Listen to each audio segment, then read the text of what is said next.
Sa kauna-unahang pagkakataon, bibida sina Jamie Barra at Fiang Smith sa kanilang sariling digital series na pinamagatang Ghosting, ang Project Reveal. Ang seryeng ito ay isang milestone na kanilang showbiz journey na magbibigay daan upang mas mapalawak ang kanilang talento at makilala sa mas malawak na audience. Ang Ghosting ay isang 10-episode digital series na ipapalabas sa I1 TFC. Pinangunahan ito ni Direk Ted Buborol, isang kilalang direktor na may mga matagumpay na proyekto sa industriya.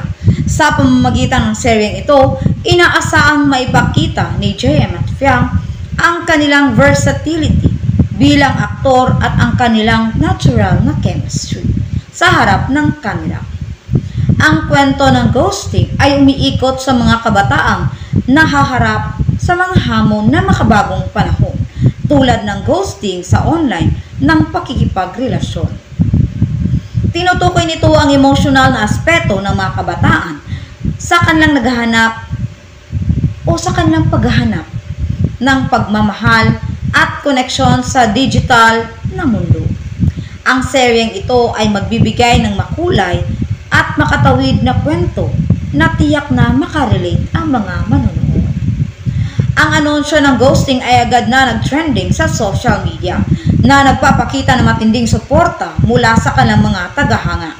Ang mga fans ay sabik na makita sina JM at Fiang sa kanilang unang serye at ang inaasahan nilang magbibigay ito ng bagong dimensyon sa kanilang tambalan.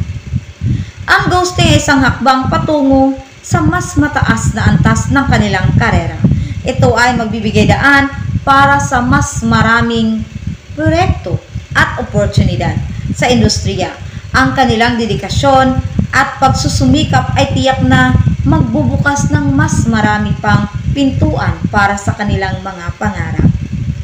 Habang ang mga detalye tungkol sa eksaktong petsa ng pagpapalabas ay patuloy na inaabangan, ang excitement at anticipation mula sa mga fans ay patuloy na lumalago. Ang Ghosting ay hindi lamang isang serye kundi isang simbolo ng pagsisimula ng isang bagong kabanata ng karera ni Jamie at Fiang. Maraming salamat sa inyong panonood.